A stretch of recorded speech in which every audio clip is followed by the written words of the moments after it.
Hello everyone, I'm going to teach you about Google Classroom.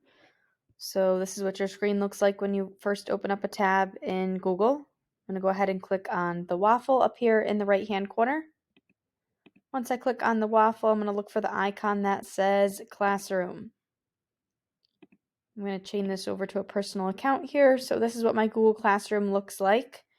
Okay, so I'm currently enrolled in 3 different classes as well as the Fresno Pacific class that I have created.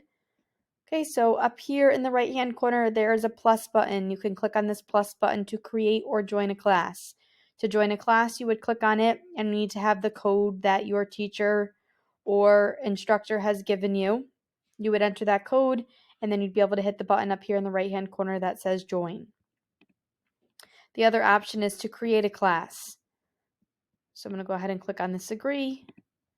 So I would name my class, I would give it a section, the subject, and a room number if one is granted, and you'd be able to hit create.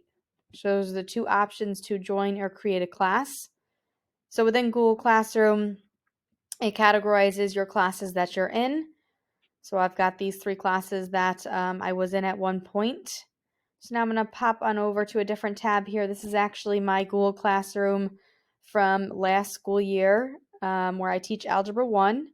So I categorize my topics all by a different font. All of my units have the same font here, and then I have Regents Practice in the state of New York, as well as Math Tips and Resources, where I put cheat sheets and outlines for each chapter. So it's really nice to have the feature to be able to organize each category by the same font if you're trying to group those together, or if you wanted to stand out to the students. That way they're able to see something easier and locate it faster. So this is on the classwork page. There's the stream page at the top here, so you can create a classroom banner. I did that in Google Slides, and you set a specific size width to it, and then you can add whatever clip art you want, add a background, etc. So on the stream, this is where I post announcements to my students. That way, if there's anything I wanted to tell them, I'd be able to do that right here. I can add a class comment as well underneath an announcement. I have the stream turned off for every class that I teach. I don't really want the kids to be able to have access to write stuff on the stream.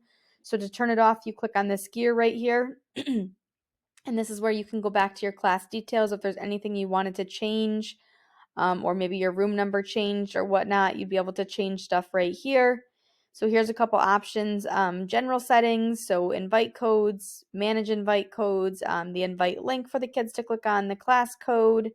If you want to display your class code on your main stream page, you're able to do that. And right here, the stream, this is where I actually have the stream turned off. So it says only teachers can post or comment.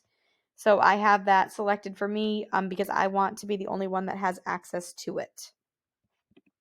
Classwork on the stream, I have the notifications hidden as well. I do that because I want everything to show up on the classwork page in chronological order and under each topic as I specified already in the beginning of this video. Show deleted items, I have that turned off. I just want to be able to see that myself. Guardian summaries, this is where a parent or guardian can get a summary of what's going on in the class. You can manage your Meet link, you can generate a new Meet link, or you can have your students use a class code.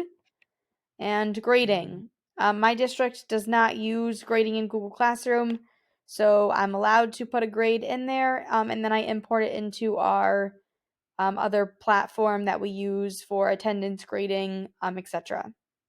So that's the settings. You can see the people that are in here as well. I've deleted all my students out from previous years, but you can add your teachers up here, as well as if you have a special ed teacher or anything else, you want to be able to add another collaborator. And then your grades tab, this is where you'd be able to see assignments and enter grades for the students. And depending on what digital platform your school uses, whether that's Infinite Campus, School Tool, PowerSchool, Aspen, whatever the case may be, sometimes you have the option to import your grades right from Google Classroom to that platform. And then off to the side right here, I like to call this the hamburger. This is where you could see all of the different classes that you teach. So right now I have a few different classes. If you run a club, I run the yearbook club at my school, so you're able to post right here what's going to happen when we have our meetings. And that way, if I wanted to post anything on the classwork page, so right now I just have the login credentials. This is really for my way of being able to contact my students to let them know if a meeting is canceled or if a meeting is just happening, etc. And that's Google Classroom in a nutshell.